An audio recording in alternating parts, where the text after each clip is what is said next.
Hello everyone and welcome back to Beatles Beatles channel. Lovely to have you here. Thanks for joining me for this video and I hope you're all doing well. Now about 10 years ago, an aunt of mine gave me a load of first pressing mono Beatles albums that she owned as a teenager in the 60s, and I thought in this video I'm going to show you them because it's quite interesting having these albums, not things that have been bought on eBay, but handed down from a first generation Beatles fan and kind of knowing the history of these records. There's not loads of them, it's not a complete collection, but there's a few here, and you know, a couple of little stories to go with them as we go through.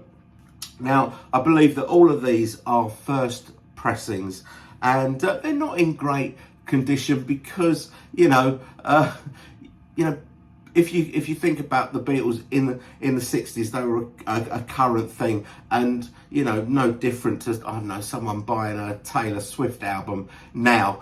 You're not buying them to collect them and preserve them. You're buying them because they're the in thing, to buy. And and these have been played on, mono equipment, probably a Dansette record player in a bedroom and that sort of stuff.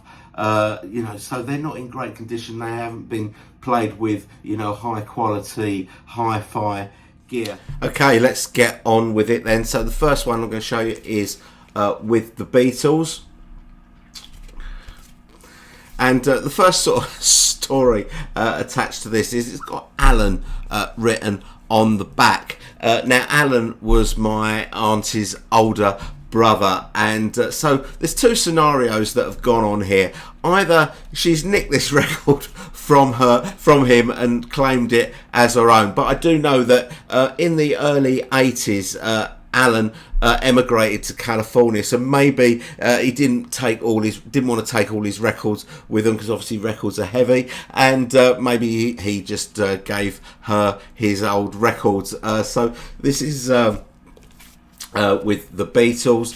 It comes with the original inner polyline sleeve, and I have cleaned these records up quite a bit, but they do have like a lot of surface scratches on them. When you first drop the needle on the record, you hear a lot of crackling, but once it gets into the actual music, they play absolutely perfectly. None of these records jump at all. Now this one, it doesn't have the sort of the sold in the UK across there, and it's got the parlophone rim there, and it's also got on side two, it's for, you really got a hold on me, it's got Gotta spelt wrong, or Gotta, G-O-T-T-A rather than got. So I think that indicates this is a first pressing. It's also Ernest J. Day sleeve there as well. So that is definitely a first pressing with the Beatles. We'll move on swiftly to Hard Day's Night, which this sleeve's not in great nick at all. It's sort of ripped there. Both my auntie and uncle were smokers, so this sort of sleeve is quite yellowing there. But say the record, the record plays really well, but it has got a lot of surface noise. This does come with the original inner, but the polyline bit had obviously got ripped during the midst of time, so I've put my own sort of polyline sleeve inside that one, but still keeping the original yellowing inner sleeve. So this is Hard Day's Night.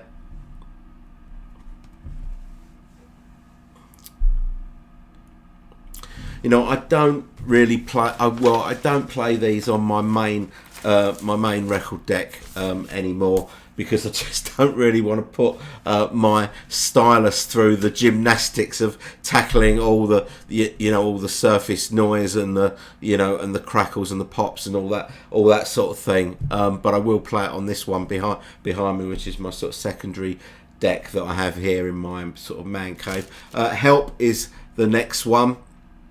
Now this one is incredibly clean on the back, very white mostly. It's got a sticker there which is from the shop that she bought it from, which is Ron's Music Shop in the Pioneer Market in Ilford.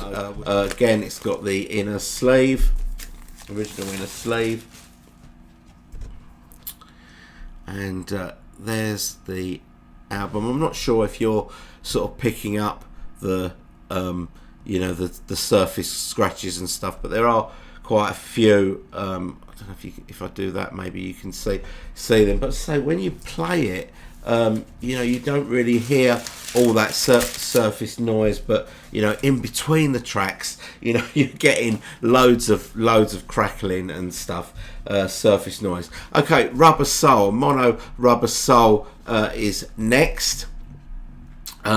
Although it's not, because this is the second story. So this one didn't come with an inner sleeve at all. That's obviously got lost in the midst of time, so I've kind of put my own in it. But when I got the record out, I noticed that it's not Rubber Soul at all. It's Beatles for Sale.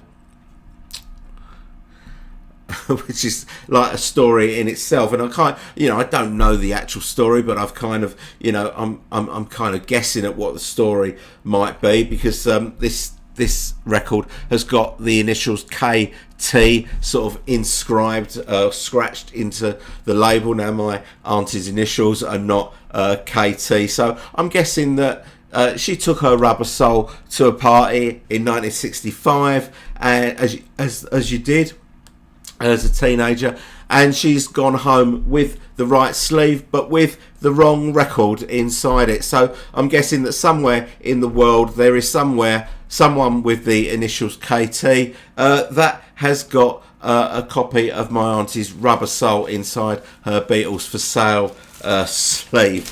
So another little story there. Now Revolver is next.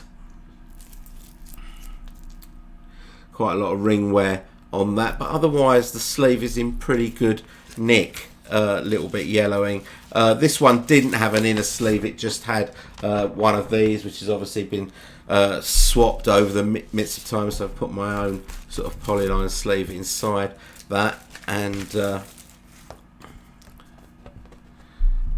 again, this one has got, it's got a lot of surface scratches on it, and makes a lot of noise in between the songs, but in the main it plays perfectly and sounds phenomenal.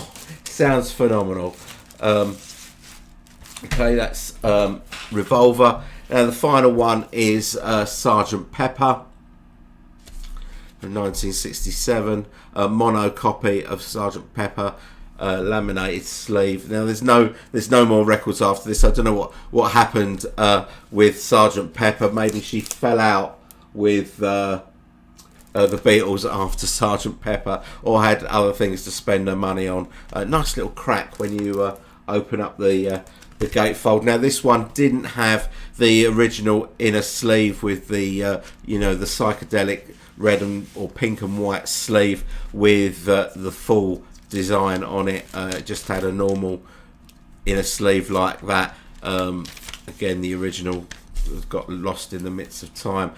Put my own polyline sleeve on it, but there is Sgt. Pepper. Now I can see that you can see that there are quite a lot of marks on this record, but again, it just plays okay.